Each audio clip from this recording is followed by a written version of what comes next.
Hello friends, आपका स्वागत है मेरे चैनल भक्ति की शक्ति में। आज मैं आपके लिए हल छठ व्रत की कथा लेकर आई हूँ। हल छठ व्रत भाद्रपद माह के कृष्ण पक्ष की षष्ठी तिथि को मनाया जाता है। इसे हल षष्ठी, ललई छठ और हल छठ के नाम से भी जाना जाता है।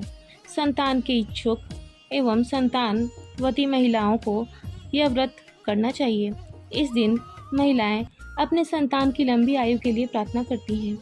इस दिन बलराम जयंती भी मनाई जाती है। हल छठ व्रत बलराम जी की तरह शक्तिशाली पुत्र प्राप्ति के लिए भी किया जाता है। बलराम जी को हलधर के नाम से भी जाना जाता है और इसी दिन को हल षष्ठी भी कहा जाता है। बलराम जयंती होने के कारण इस दिन किसान समुदाय के लोग खेती के पवित्र उपकरण जैसे मुसल और फावड़ा की पूजा करते हैं, जिनका उपयोग भगवान बलराम ने किया था। यह व्रत संतान की लंबी आयु के लिए माताओं द्वारा रखा जाता है। तो आइए शुरू करते हैं हल छठ व्रत की कथा। प्राचीन समय की बात है। एक ग्वालिन थी। उसका प्रसव काल अत्यंत निकट था और वह प्रसव के दर्द से व्याकुल थी। तो दूसरी ओर उसका मन दूध और दही बेचने में लगा हुआ था। उसने सोचा, यदि प्रसव हो गया तो दूध और दही ऐसे ही पड़ा रह जाएगा। यह सोचकर उसने दूध दही के घड़े सर पर रखे और बेचने के लिए चल दी। किंतु कुछ दूर पहुंचने पर उसे असहनीय प्रसव पीड़ा हुई। वह झरबेरी की ओर में चली गई और वहां एक बच्चे को जन्म दी। वह बच्चे को वहीं छोड़कर पास के गांव में दूध दही बेचने चली गई। संयोग से उस दिन हल षष्ठी थी। गाय भैंस के मिश्रित दूध को केवल भैंस का दूध बताकर उसने सीधे साधे गांव वालों में बेच दिया।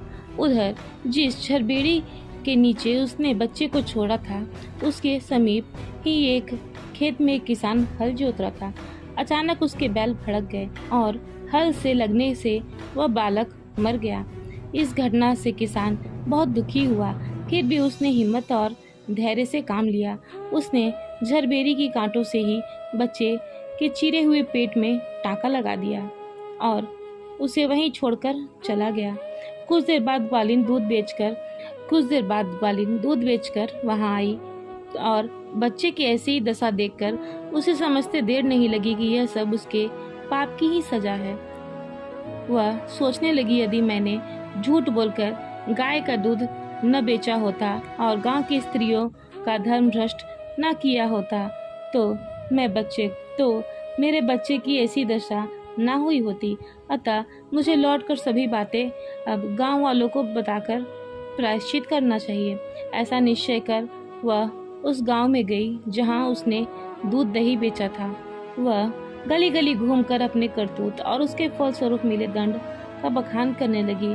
इसके बाद सभी के सामने अपना गुनाह स्वीकार करके वह पैर पकड़कर माफी मांगने लगी। तब स्त्रियों ने स्वधर्म रक्षार्थ और उस पर रहम खाकर उसे क्षमा कर दिया और आशीर्वाद दी। इसके बाद हल छठ माता प्रसन्न हो गईं और उसके पुत्र को जीवित कर दी। बहुत सारी स्त्रियों का आशीर्वाद लेकर जब वह पुनः झरबेरी के पास पहुंची तो यह देखकर आश्चर्यचकित रह गई कि वहां उसका पुत्र जीवित अवस्था में पड़ा है। तभी उसने स्वार्थ के लिए झूठ बोलने को ब्रह्म हत्या के समान समझा और कभी झूठ न बोलने का प्रण की। इस वजह से ही पुत्र की लंबी आयु हेतु हल छठ व्रत व पूजन होता है। हल छठ की पूजा विधि। हल षष्ठी के दिन प्रातःकाल स्नान आदि से निवृत्त होकर दीवार पर गोबर से हल छठ चित्र बनाया जाता है। इसमें भगवान गणेश और माता लक्ष्मी, भगवान शिव और माँ पार्वती, सूर्य, चंद्रमा, गंगा, यमुना आदि के चित्र बनाए जाते हैं। इसके बाद हल छठ के पास कमल के फूल, छूल के पत्ते व हल्दी से रंगा कपड़ा रखें।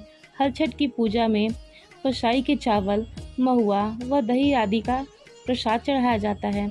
इस पूजा में सतनजा यानी 7 प्रकार के भुना हुआ अनाज चढ़ाया जाता है। इसमें भुने हुए गेहूँ, चना, मटर, मक्का, ज्वार, बाजरा, अरहर आदि शामिल होते हैं। इसके बाद हल षष्ठी माता की कथा सुनने का विधान है। जय हो हल षष्ठी माता की। फिलहाल इस वीडियो में इतना ही। अगर आपको मेरी ये वीडियो अच्छी लगी हो तो मेरी वीडियो को लाइक करें और ज़्यादा से ज़्यादा शेयर करें और मेरे चैनल को सब्सक्राइब करना ना भूलें। वीडियो में अंत तक बने रहने के लिए आपका धन्यवाद।